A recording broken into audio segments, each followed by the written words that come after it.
Bonsoir à tous, bienvenue sur Tchad Info TV. Voici les grands titres de cette édition. Pour tenter de résoudre la crise au Soudan, une première réunion du comité des ministres des Affaires étrangères des pays limitrophes du Soudan se tient depuis ce matin à N'Djamena. Nous y reviendrons en détail. Des routes inondées, des maisons écroulées, la pluie d'hier, dimanche 6 août, a causé d'énormes dégâts dans certains quartiers de la capitale. Nous nous sommes rendus sur le terrain pour constater ces dégâts.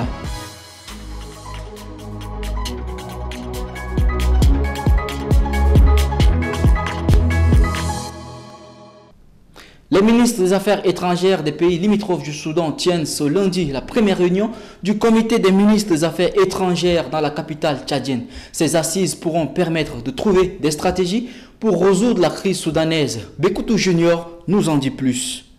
Les ministres des Affaires étrangères de l'Égypte, de la Libye, de l'Éthiopie, de l'Érythrée, du Soudan du Sud, de la République centrafricaine et celui du Tchad sont tous à N'Djamena pour la première réunion du comité des ministres des Affaires étrangères sur le Soudan. Cette réunion fait suite à la décision des chefs d'État des pays limitrophes du Soudan réunis le 13 juillet 2023 au Caire en Égypte sur la grave crise qui secoue depuis 3 mois le Soudan. À l'instar de ses pairs, le ministre tchadien des Affaires étrangères, des Tchadiens de l'étranger et de la coopération internationale se montre confiant quant aux résultats de ces assises. À la fin des travaux, ces ministres des Affaires étrangères se sont félicités du plan de réponse humanitaire préparé par les Nations Unies pour appeler les organismes et les pays donataires à accélérer le soutien à ces plans. Aussi, ils ont exprimé l'urgence de maintenir le couloir humanitaire ouvert selon le principe d'assistance aux personnes en danger.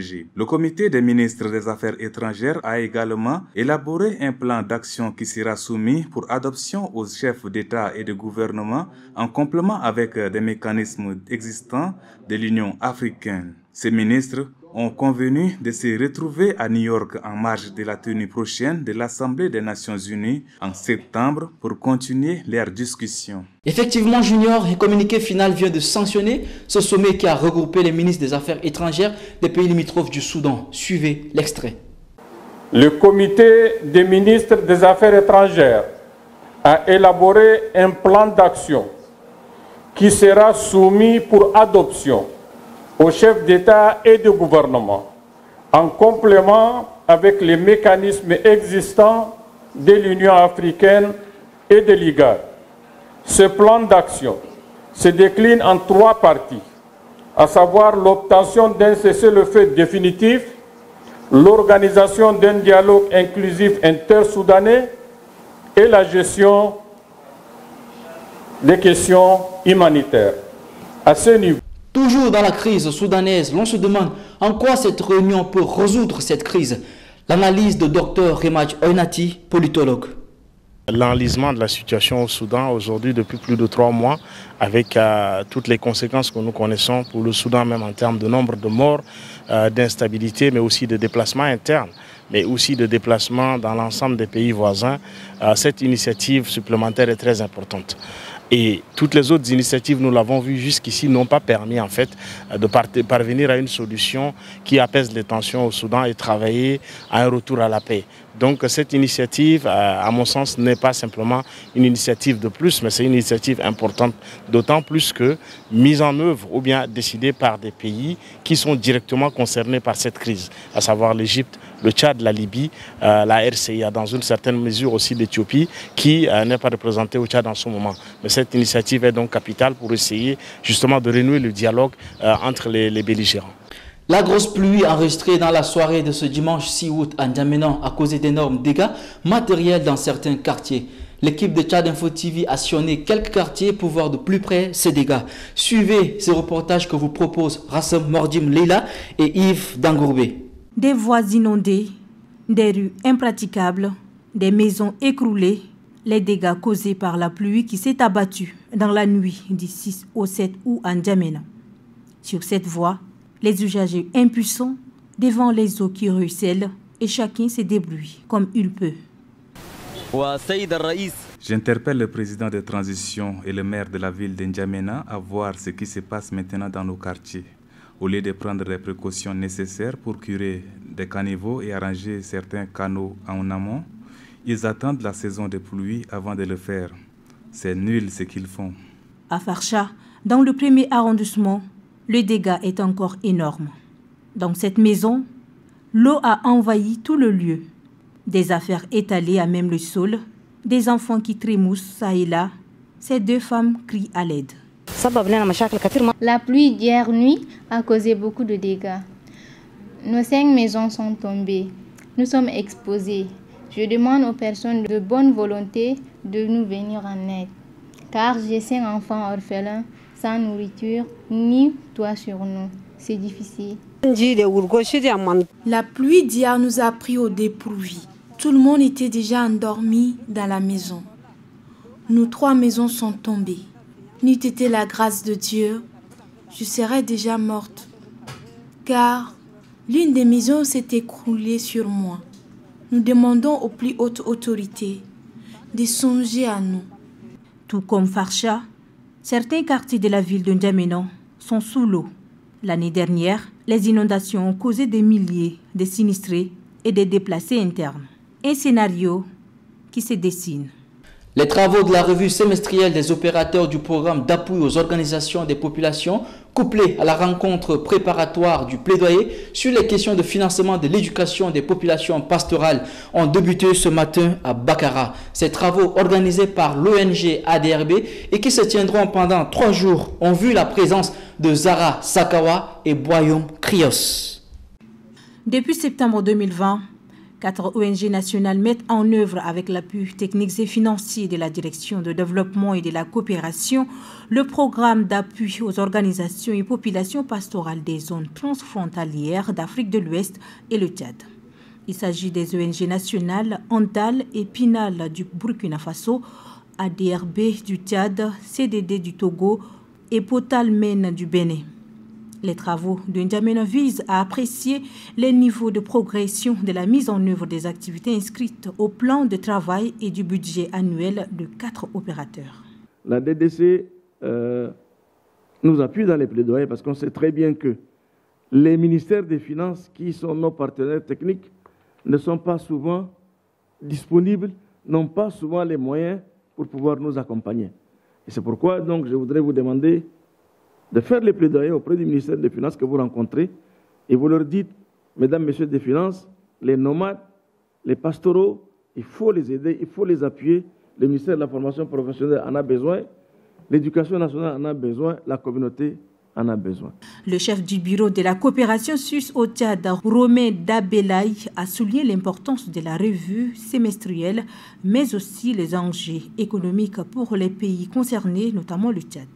Ici au Tchad, mais aussi dans tous les pays concernés à des degrés divers, l'élevage représente un secteur économique extrêmement important, dynamique, volatile, mais qui est crucial pour l'économie de ces pays. Crucial aussi parce que la génération de revenus basés sur l'agriculture, l'élevage, est aussi importante et permet une redistribution beaucoup plus rapide des ressources que l'exploitation de ressources souterraines ou autres, dont la gestion est souvent beaucoup plus compliquée et beaucoup plus lointaine par rapport aux populations.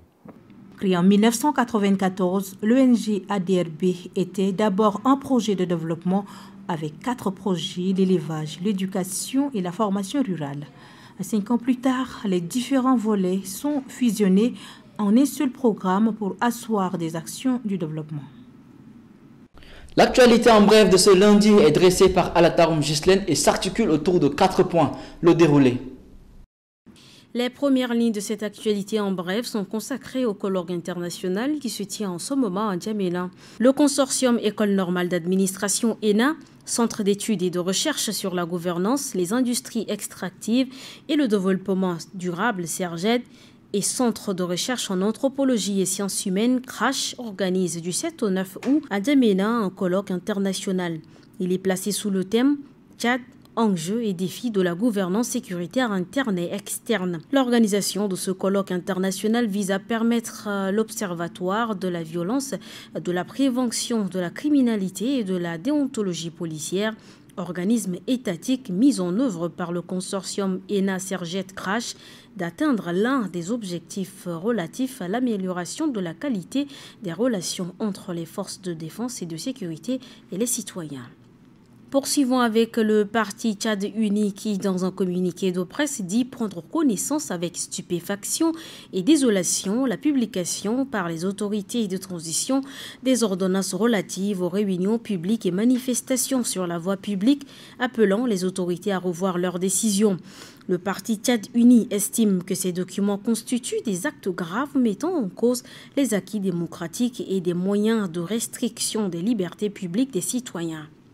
Autre chose, l'Observatoire des droits et libertés au Tchad ODL a indiqué dans un communiqué publié ce lundi 7 août 2023 qu'il suit avec préoccupation la situation actuelle des magistrats en grève depuis plus d'un mois pour demander des réajustements dans le projet de constitution à soumettre au référendum en décembre prochain. Dans son communiqué, l'ODL a appelé le président de transition à résoudre cette crise judiciaire pour préserver la stabilité du pays en transition, selon les termes du communiqué.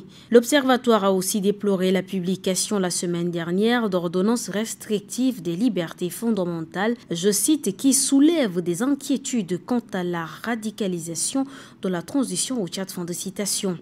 L'Observatoire a par ailleurs demandé la démission du ministre de la Justice et a interpellé le président de transition à entamer des négociations avec les magistrats afin d'éviter une impasse préjudiciable pour le pays.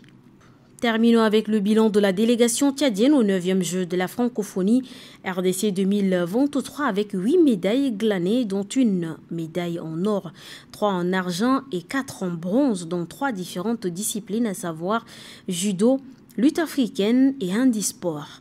Au classement général, le Tchad est placé 15e sur 37 pays ayant pris part à cette compétition.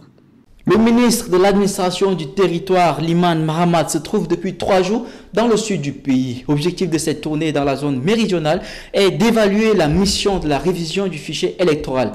Après Bangor, Mundou, Doba et Koumra, l'équipe fait cap vers Sar. Reportage de Mouka Todé Honoré avec la voix de Junior Bekoutou. Après Bangor, la mission d'évaluation des révisions du fichier électoral s'est arrêtée à Mundou. Dans la capitale du Logone occidental, la délégation ministérielle a touché du doigt le travail accompli par les agents. Selon le rapport, la révision a été effectuée à 46%, des statistiques saluées malgré les difficultés. Même son de cloche, faire un état des lieux de la révision du fichier électoral dans le Logone oriental. Ici, les statistiques sont concluantes. Nous venons donc d'apprendre et de lire ce qui nous a été donc présenté, que vous avez pu réaliser 69,65% de taux d'enrôlement par rapport aux estimations. C'est un record. Un record par rapport aux provinces que nous avons visitées dans le cadre de cette évaluation. Après la ville pétrolière, le cap est mis sur Koumra, dans la province du Mandoul. Le taux global de la révision du fichier électoral est de 59,52%. Pour boucler cette zone, la mission se dirige vers la ville de Sar, dans le Moyen Chari. Et c'est la fin de cette édition. Merci de l'avoir suivi. On se retrouve demain pour un nouveau journal. Très bonne suite de programmes sur Tchad Info TV.